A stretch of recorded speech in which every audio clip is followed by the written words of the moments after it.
안녕하세요. 오늘도 이 영상을 함께 해주셔서 감사합니다. 아마도 지금 이 소리를 듣고 계신다는 건 요즘 마음 한구석이 자주 어딘가 걸리기 때문일 수도 있을 것 같은데요. 왜 이렇게 하는 일이 막히는 것 같지? 운이 참 안 도와주는 것 같고 어쩐지 마음은 예전보다 더 무겁고 더 복잡해지면서 내 인생이 여기서 멈춰버린 것 같은 느낌이 들 때가 있으시죠? 혹은 나는 이제 괜찮은데 왜 내 주변 사람들 때문에 이렇게 마음이 아플까? 자식 걱정이 먼저 떠오르기도 합니다. 나보다 더 잘 살라고 내가 못 누린 길 조금이라도 편하게 걸으라고. 온 힘 다해 키웠는데 여전히 삶이 무겁고 여전히 힘겨워 보일 때가 있습니다. 일이 잘 풀리지 않는 자녀를 보며 말 한마디 꺼내기도 조심스럽고 괜히 걱정하는 티를 내면 부담 줄까 봐 속으로만 삼키며 밤에 혼자 걱정하신 적도 있었지요. 결혼한 자식이 부부 문제로 힘들어하는 모습을 볼 때면 도와주고 싶어도 선뜻 끼어들 수 없어서 그저 지켜만 봐야 하는 부모의 마음이 뼈처럼 시릴 때도 있습니다. 또 어떤 분들은 아직 자녀가 결혼하지 않아 속으로만 애태우기도 합니다. 남들 다 하는 거 우리 애만 못하는 건가? 혹시 내가 뭘 잘못한 걸까? 이런 생각이 마음을 괴롭힐 때가 있습니다. 남편 아내와의 관계도 예전 같지 않을 때가 있습니다. 같이 살아온 세월은 길지만 어쩐지 마음은 예전보다 더 멀어진 느낌이 들기도 하고 말은 많은데 정작 내 마음은 어디에도 둘 데 없는 날이 있습니다. 친척, 형제, 오랜 인연들 사이에서도 서로 이해 못하고 마음이 멀어지는 순간이 생기고 그럴 때면 몹시 허전해집니다. 여기에 건강 걱정까지 겹칩니다. 예전에는 조금 아프면 금방 나았는데 이제는 작은 통증 하나도 오래가고 병원 가면 혹시 나쁜 소리 들을까봐 괜히 마음이 조마조마해질 때도 있습니다. 경제적인 문제도 아직 완전히 놓을 수 없는 숙제로 남아있지요. 노후가 정말 안전한 건지 내가 가진 걸 지키면서도 아이들에게 부담 안 주고 살 수 있을지 이런 걱정이 밤에 눈을 쉽게 감지 못하게 합니다. 무엇보다 이제는 정말 내 삶이 조금은 편안해져야 할 나이인데 어쩌다 이렇게 마음이 늘 긴장된 상태로 살고 있는지 스스로에게 묻게 될 때가 있습니다. 그렇게 마음이 지쳐갈 때 어느 날 이런 생각이 불쑥 떠오르기도 합니다. 점집이라도 한번 가볼까? 나 대신 내 운세 좀 봐주는 사람이 있었으면 좋겠다. 오늘 이야기는 바로 그 지점에서 시작하려고 합니다. 처음에 한 가지만 분명하게 부탁드리고 싶습니다. 가능하면 이 이야기는 중간에서 끊지 마시고 끝까지 천천히 들어주셨으면 좋겠습니다. 오늘 끝까지 함께 해주시면 점집 문을 열지 않고도 여러분의 소원과 운의 방향을 바꾸는 5가지 방법을 조용히 하나씩 가져가실 수 있을 겁니다. 조금 길 수 있지만 이 시간만큼은 내 마음을 위한 산책이라고 생각해 보셔도 좋겠습니다. 이제 먼저 이런 말씀부터 드려보겠습니다. 가능하면 점집에는 가지 않으셨으면 좋겠습니다. 이 말은 무속 신앙을 믿는 분들 전체를 비난하자는 뜻이 아닙니다. 오랜 세월 진심으로 사람의 아픔을 어루만져 온 분들도 분명히 계십니다. 다만 오늘 제가 함께 나누고 싶은 것은 여러분의 불안한 마음과 피 같은 돈을 노리는 비즈니스로서의 점과 사기로서의 굿을 조심하자는 이야기입니다. 그리고 그 대신 여러분이 진짜로 바라시는 소원을 다른 길로 더 단단하게 이루어가는 방법을 함께 찾아보자는 제안입니다. 이제 먼저 왜 요즘 이렇게 점집과 무속 콘텐츠가 넘쳐나는지 우리 시대 이야기를 조금만 짚어보려고 합니다. 요즘은 동네 골목에 조그만 간판이 걸린 점집 문을 직접 밀지 않아도 됩니다. 손에 들고 계신 휴대폰만 열면 무당점, 타로, 전생, 인연, 재회 수없이 많은 영상이 끝도 없이 쏟아집니다. 유튜브와 같은 알고리즘 기반 플랫폼은 우리가 무엇을 자주 눌렀는지 어떤 제목에 손이 먼저 가는지를 기억하고 있다가 요즘 내가 조금 힘들어 보이면 그 마음을 더 자극하는 영상들을 계속 띄워줍니다. 요즘 잠이 잘 안 오시죠? 하는 일마다 막히지요. 사람 관계가 힘들지요. 헤어진 사람이 자꾸 떠오르지요. 이렇게 말 걸어오는 화면을 보다 보면 정말로 누가 내 속을 들여다보는 것만 같아서 나도 모르게 귀를 기울이게 됩니다. 그런데 차분히 생각해 보면 그 말들은 여러분 한 분만을 향한 말이 아니라 요즘 시대를 살아가는 불안한 사람이라면 누구에게나 대충 들어맞을 수 있는 이야기인 경우가 많습니다. 그러니까 내 마음을 꿰뚫어 보니까 저 말을 하는구나가 아니라 불안한 사람이라면 누구나 흔히 겪는 마음을 일반적인 말로 짚어본 것뿐이구나. 이렇게 한번 거리를 두고 보실 필요가 있습니다. 얼마 전 한 공영방송의 탐사 프로그램에서는 무속 비즈니스를 집중적으로 다룬 적이 있습니다. 그 방송에 등장한 어떤 분은 연이은 악재와 생활고에 지쳐 미국에서 온 무당을 찾아갔습니다. 그 무당은 이렇게 말했습니다. 지금 안 하면 남편이 죽는다. 신을 안 받으면 딸에게 화가 간다. 이렇게 가족을 앞세워 두려움을 크게 흔들어 놓고 나서 곧바로 내림굿 이야기를 꺼냈습니다. 굿 비용으로 요구한 금액은 전 재산으로도 모자라 대출까지 받아야 하는 수준이었습니다. 결국 이분은 1억이 넘는 돈을 들여 굿을 받고 무당이 되기 위한 내림을 받았습니다. 하지만 그 뒤로 삶이 눈에 띄게 나아지는 일은 없었고 대래 빚만 남았습니다. 뒤늦게 이건 사기였다고 느꼈지만 법적으로 그 피해를 돌려받는 일은 매우 어려운 벽에 부딪혔습니다. 그 방송에는 또 다른 사례도 나왔습니다. 교통사고 이후 죄책감과 충격에서 벗어나지 못한 약사 한 분이 유튜브를 통해 알게 된 유명 무속인을 찾아간 이야기였습니다. 처음에는 이모처럼 편안한 사람이라고 느껴졌고 정말로 나를 도와줄 수 있는 존재라고 믿었습니다. 하지만 시간이 지나면서 여기 약국을 내면 대박이 난다. 이제부터는 내 말만 들으면 된다. 이런 말과 함께 투자 이야기가 나오고 약국을 위한 돈이라는 명목으로 수억 원이 오갔습니다.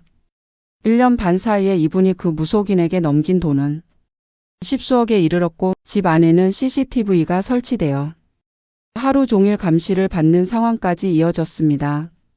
사람들이 가장 약해졌을 때, 가장 두려울 때, 가장 의지할 곳이 없어 보일 때 바로 그 틈을 파고드는 방식이었습니다.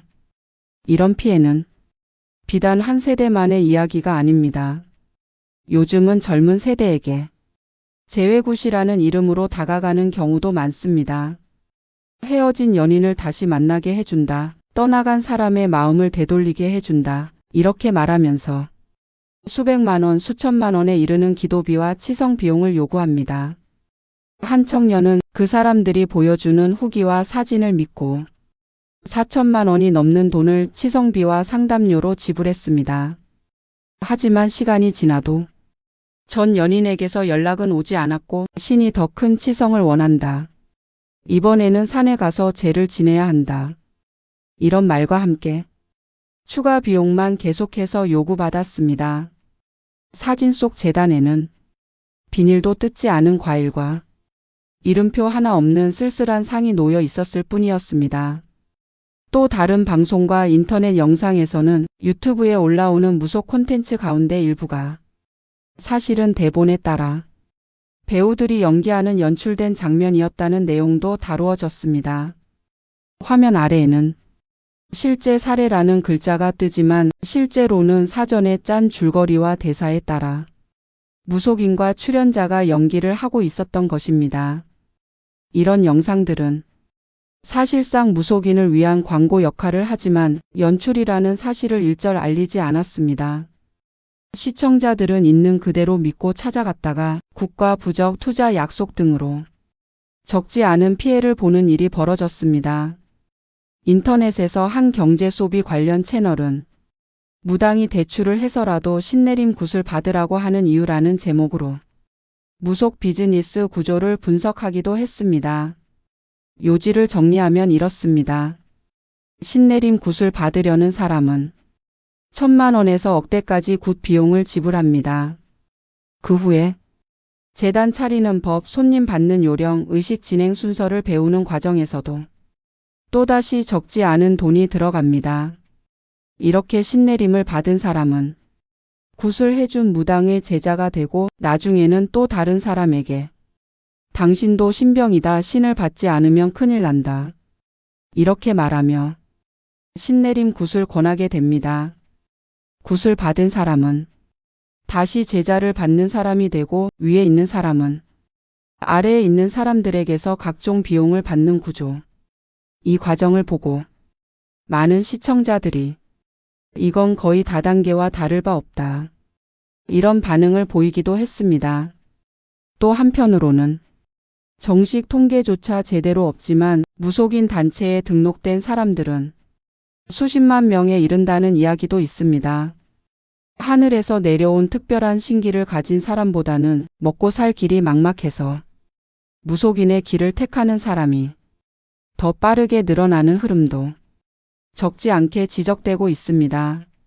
이야기를 듣다 보면 한 가지 의문이 생깁니다. 이렇게 많은 피해 이야기가 있는데 왜 법으로 제대로 막지 못할까? 우리나라 법원 판례들을 보면 굿과 정과 같은 무속 행위는 정신적인 위안을 주는 종교 정문화적 행위로 보는 경향이 있습니다.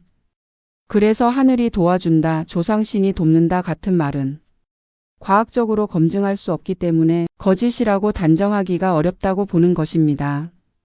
이 때문에 엄청난 돈이 오갔어도 형사 사건에서 무죄가 나는 경우도 적지 않습니다. 실제로 무속 관련 사건의 무죄율이 일반 형사 사건보다 훨씬 높다는 분석도 있습니다.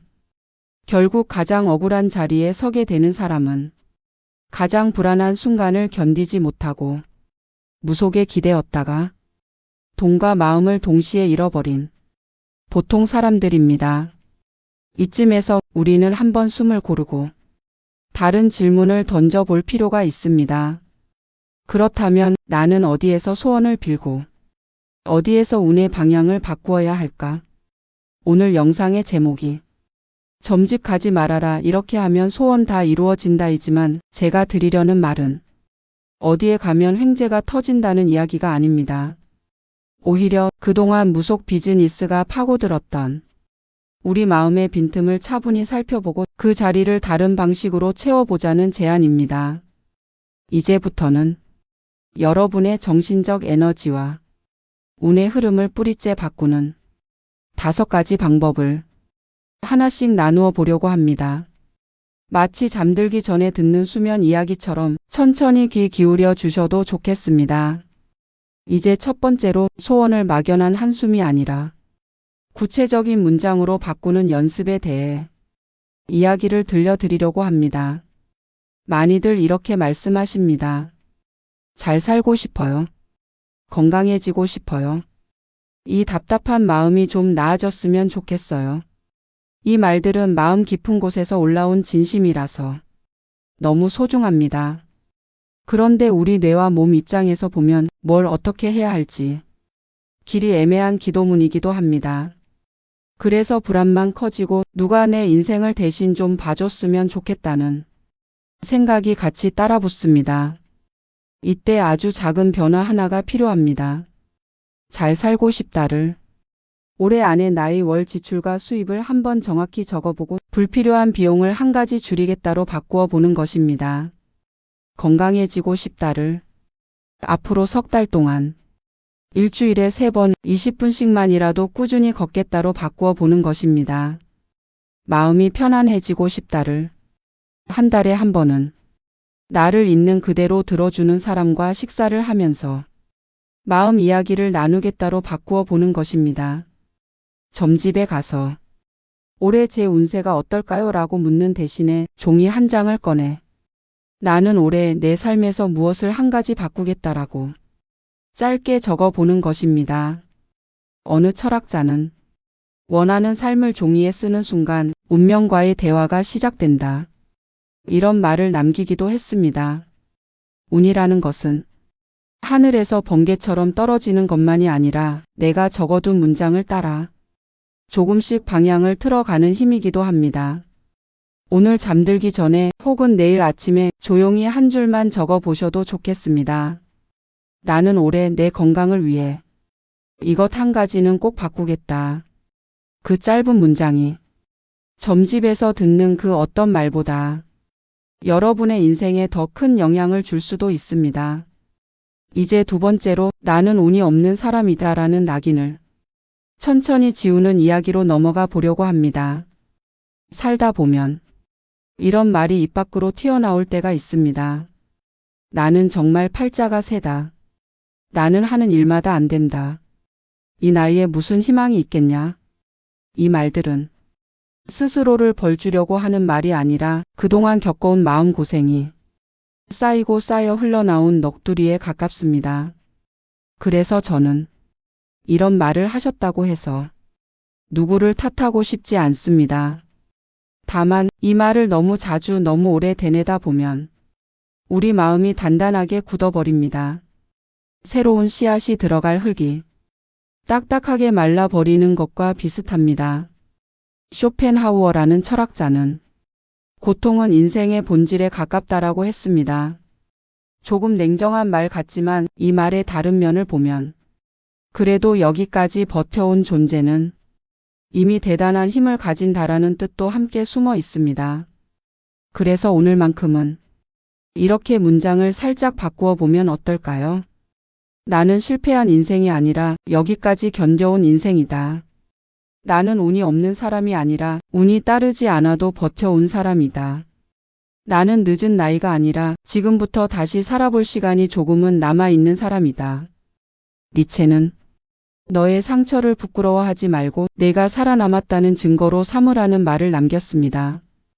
우리가 지나온 상처들은 부끄러운 흔적이 아니라 오늘 여기까지 걸어온 발자국이기도 합니다. 혹시 지금 눈가에 주름을 쓸어 보시다가 내가 언제 이렇게 늙었나 하는 생각이 드실 때가 있다면 그 주름 하나하나가 버텨온 날들의 지도라고 한번 바라봐 주시면 좋겠습니다. 이제 세 번째로 이 말을 들으면 바로 자리를 박차고 나와야 한다 싶은 경고 신호들에 대해 이야기해 보겠습니다. 혹시라도 점집에 가셨을 때 이런 말을 들으신다면 그 순간 마음속에서 커다란 빨간 불이 켜졌다고 생각하셔도 좋습니다. 지금 바로 굿을 안 하면 가족이 죽는다. 신을 받지 않으면 자식에게 화가 간다. 오늘 안에 결정을 안 하면 기회가 사라진다. 지금 가진 돈이 얼마냐, 대출은 얼마나 가능하냐. 이 문장들은 신이 하는 말이라기보다 사기가 사람에게 던지는 말에 가깝습니다. 정말로 누군가를 돕고 싶은 사람이라면 위험을 알릴 수는 있습니다. 그러나 공포심을 끝까지 끌어올려 사람을 얼어붙게 만든 다음 순식간에 돈 이야기로 넘어가지는 않습니다. 의사도 그렇고 상담사도 그렇고 여러분의 건강을 살피는 전문가들은 가능한 선택지를 설명하고 시간을 드리려 합니다. 조금 생각해 보시고 결정을 하셔도 됩니다. 주변 분들과 상의해 보세요. 이런 말을 함께 하려고 합니다. 그런데 누군가가 여러분의 두려움을 자극해 놓고 지금 당장 여기서 결정하라고 몰아치면서 계좌번호를 내민다면 그때는 마음속에서 이렇게 되뇌어 보셔야 합니다. 여기는 내 마음을 살리는 곳이 아니라 내 불안을 먹고 사는 곳일 수 있겠다. 어떤 스님은 강의에서 진짜로 도와주려는 사람은 결코 겁을 팔지 않는다. 이런 말씀을 하신 적이 있습니다. 누군가가 나를 겁주면서 돈을 요구한다면 그 사람은 여러분의 인생 안내자가 아니라 여러분의 불안을 이용하는 장사꾼일 가능성이 큽니다. 이제 네 번째로 정신적 에너지와 운의 방향을 몸과 생활 습관에서 바꾸는 이야기를 해보려고 합니다.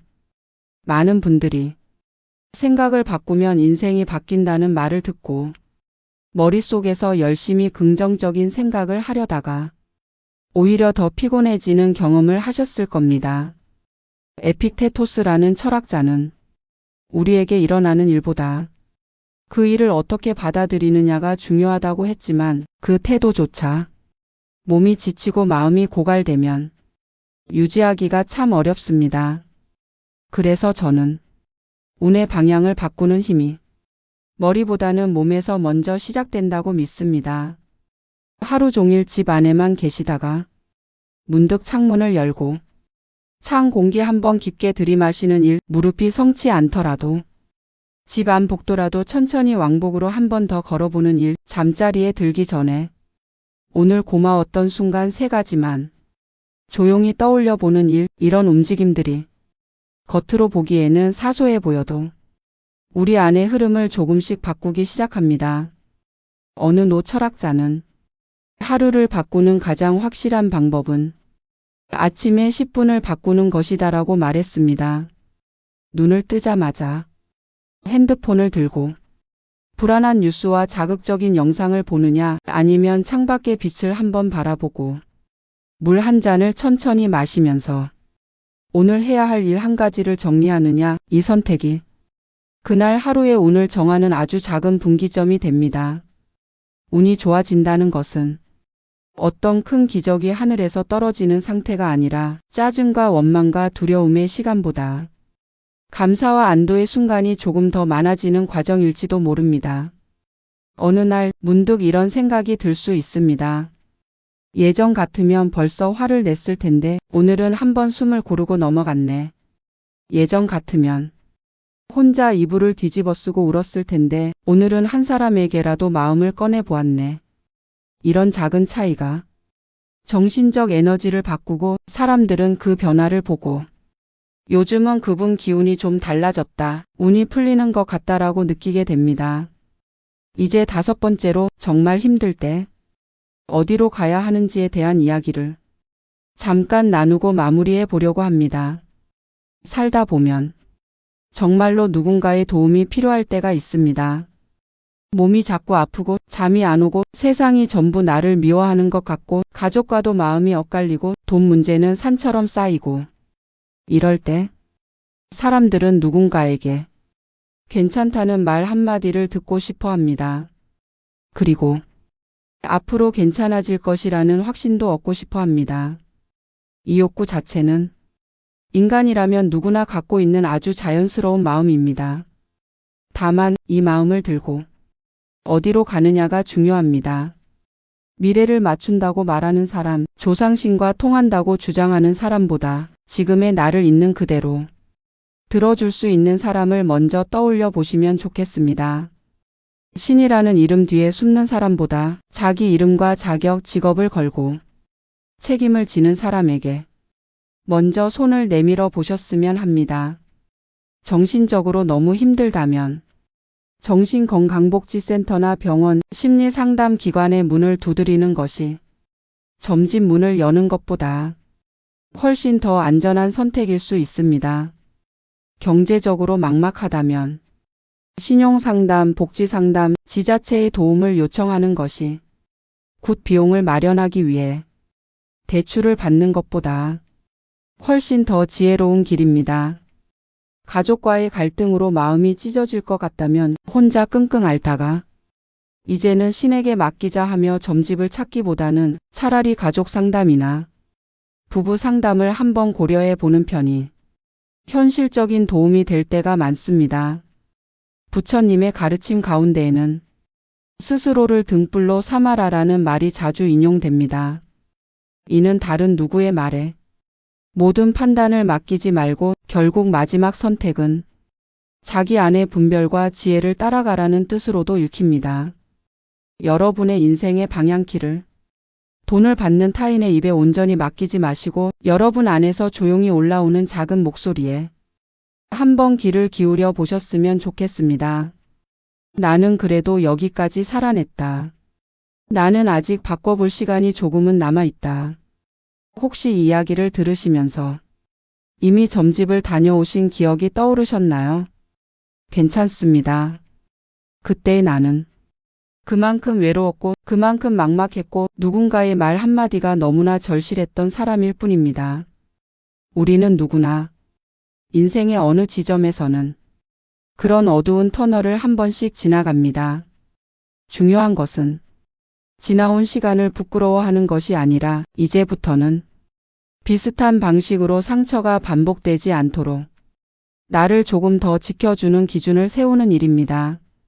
그래서 저는 여러분 마음속에 아주 간단한 2가지 질문을 살짝 새겨 두셨으면 합니다. 누군가를 만났을 때 혹은 어떤 영상을 보았을 때 속으로 이렇게 물어보는 것입니다. 이 사람은 먼저 내 이야기를 들어주는가 아니면 먼저 돈 이야기를 꺼내는가?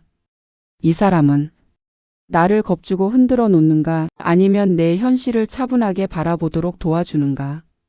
이 두 질문만 잊지 않으신다면 여러분의 운과 정신적 에너지가 엉뚱한 곳으로 빨려 들어가는 일은 훨씬 줄어들 것입니다. 이제 조금 숨을 골라보겠습니다. 지금 이 순간 혹시 창밖의 하늘이 어떤 색인지 한번 바라보실 수 있을까요? 회색빛 겨울 하늘일 수도 있고 노을이 살짝 물든 시간일 수도 있고 깜깜한 밤일 수도 있습니다. 어떤 하늘 아래 계시든 여러분은 오늘 하루를 여기까지 버텨오셨습니다. 어느 노승은 하루를 다 살아낸 사람은 그날의 영웅이다라고 말했습니다. 누구에게도 박수 받지 못했지만 그래도 이불을 걷고 일어나 밥을 먹고 사람을 만나고 할 일을 어떻게든 해내셨다면 여러분은 오늘도 그 나름의 작은 영웅이셨습니다. 그 사실을 부디 스스로만큼은 외면하지 않으셨으면 합니다. 이제 이 이야기의 마지막에서 여러분께 꼭 드리고 싶은 말이 있습니다. 여러분은 운이 없어서 속는 사람이 아닙니다. 여러분은 너무 오래 혼자 견뎌오셨고 너무 오랫동안 말을 삼켜오셨고 그래서 지금 조금 흔들리고 계실 뿐입니다.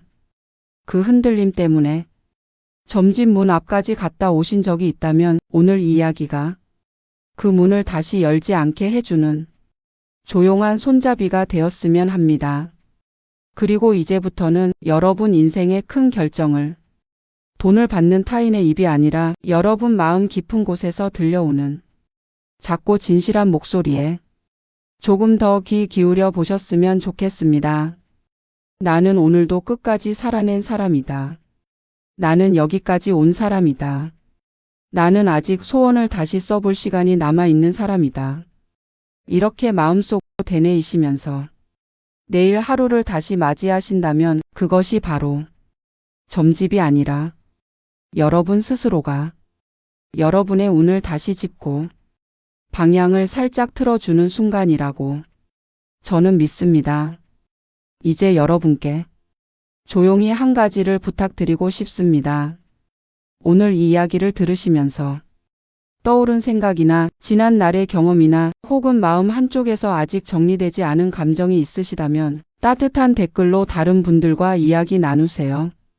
나는 이런 일을 겪은 적이 있다. 나는 이런 순간에 흔들렸다. 그래도 이렇게 버티고 있다. 여러분의 이야기가 또 다른 누군가에게는 점집을 가서 무당을 찾지 않아도 되는 하나의 작은 등불이 될 수 있습니다. 여러분이 나누어 주시는 말 한마디가 다른 분들 마음에 따뜻한 숨 한 번을 불어 넣어 줄지도 모릅니다. 오늘도 끝까지 함께 들어주셔서 진심으로 감사합니다. 지금 마음속에 품고 계신 그 바람이 비록 모양은 조금 달라질지라도 더 안전하고 더 건강하고 더 단단한 방식으로 이루어지기를 진심으로 응원합니다. 여러분이 원하는 길을 향해 걸어가실 때 이 영상을 만드는 저도 멀지 않은 곳에서 조용히 함께 걸어가겠습니다.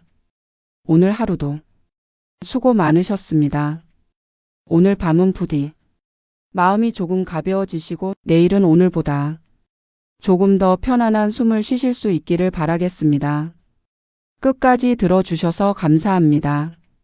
여러분이 바라시는 소원이 조금씩 현실이 되도록 이 공간도 늘 여러분 곁에서 조용히 힘을 보태겠습니다.